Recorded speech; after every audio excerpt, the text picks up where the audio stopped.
Halo semuanya, welcome back to Expertspedia. Bersama saya Faris. Kali ini kita akan rakit PC Sultan dengan total harga mencapai 30 juta rupiah.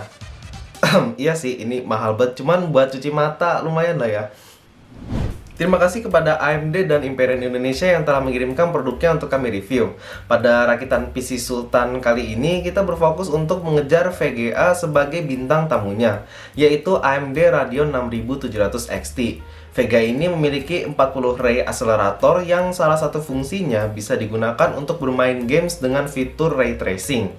VGA ini memiliki base clock 2330 MHz dan boost clock up to 2615 MHz. VRAM pada VGA ini pun sangat besar, yaitu 12 GB. Mungkin masih banyak di antara kalian yang nanya gunanya VRAM besar itu untuk apa, dan saat bermain game pun juga jarang kepake VRAM sebesar itu, dan ujung-ujungnya pun mentok di clock speed. Nah, tunggu dulu nih guys. Dari kasus ini, AMD sudah menghadirkan fitur SAM atau Smart Access Memory.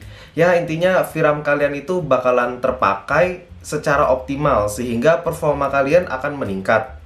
Nah, VRAM yang besar pun juga sangat berguna, apalagi game-game baru seperti Resident Evil Village dan kawan-kawan game AAA yang nantinya akan rilis bakalan doyan makan VRAM kalian. So, VRAM besar itu bakalan sangat berguna untuk persiapan tempur di tahun 2022 mendatang. Oke, selanjutnya kita beralih ke CPU. Pada rakit PC kali ini, kita menggunakan AMD Ryzen 5 5600X, 6 cores 12 threads, base clock 3,7 GHz dan boost clock up to 4,6 GHz. Nah, saran dari saya jika kalian ingin menggunakan Radeon 6000 series, bagusnya dibarengi dengan AMD Ryzen 5000 series agar dapat menggunakan fitur Smart Access Memory. Dan juga kalian bakalan membutuhkan AMD 500 series motherboard seperti X570, B550 dan A520. Tapi karena di sini kita menggunakan Radeon 6000 series, saran dari saya sih kalian menggunakan motherboard B550 ke atas. Untuk RAM, PC ini menggunakan dua buah G-Skill Trident Z Royal 3600 MHz 8 GB. Sekedar tips, mungkin beberapa dari kalian yang langsung rakit PC baru menggunakan Ryzen 5000 series mengalami kendala di mana prosesornya tidak terdetek. Untuk mencegah hal ini, kalian sebelumnya harus cek terlebih dahulu apakah motherboard yang digunakan sudah support atau tidak. Selanjutnya, cek juga BIOS versionnya, apakah sudah support atau tidak.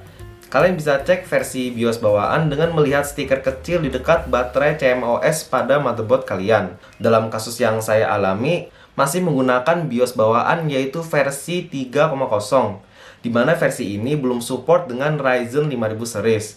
Nah, beruntung motherboard ini memiliki fitur BIOS flashback, di mana fitur ini dapat mengupdate BIOS tanpa CPU. Cara instalasinya itu cukup mudah, cukup dengan masukkan power dan colok flash disk berisi installer BIOS. Oke, selanjutnya kita benchmark PC ini menggunakan beberapa aplikasi dan game. Pada pengujian pertama, kita menggunakan Cinebench R20. Skor yang dihasilkan di sini sudah termasuk tinggi, namun cukup disayangkan pada rakit PC kali ini kita hanya menggunakan stock cooler, sehingga performa yang dihasilkan kurang stabil. Selanjutnya kita menggunakan software 3D Mark. Skor yang dihasilkan pun juga sudah termasuk tinggi, bahkan hasil benchmarknya menyerupai RTX 3070. Untuk game test menggunakan Valorant, kita bisa mendapatkan FPS yang sangat tinggi. Performa yang didapatkan ini membuktikan bahwa kombinasi 6700 XT dan 5600X sudah aman untuk digunakan bermain kompetitif gaming dengan monitor 240 Hz.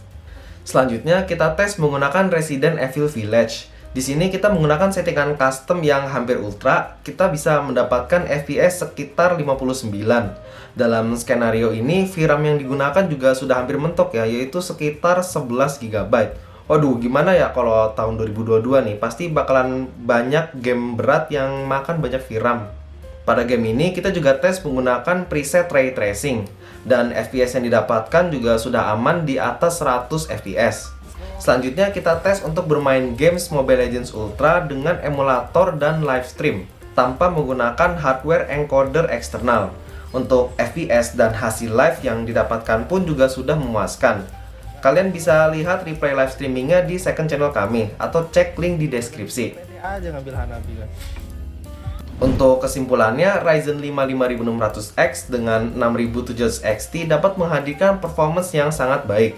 Dengan arsitektur 7 nanometernya, power yang dikeluarkan pun lebih efisien dibandingkan kompetitornya. VRAM yang besar dengan fitur SAM yang dimiliki diharapkan dapat meng-carry segala kebutuhan multitasking dan gaming hingga tahun-tahun berikutnya. Buat kalian yang kebelet rakit PC Sultan dekat ini, menurut saya kalian sudah bisa mengandalkan 6700 XT sehubungan dengan harga RTX yang sedang melambung tinggi di Indonesia. Sekian reviewnya dari saya. Jika ada pertanyaan atau request konten kedepannya, tinggal komentar aja di bawah ini. Dukung kami dengan like, share, dan subscribe. See you next time.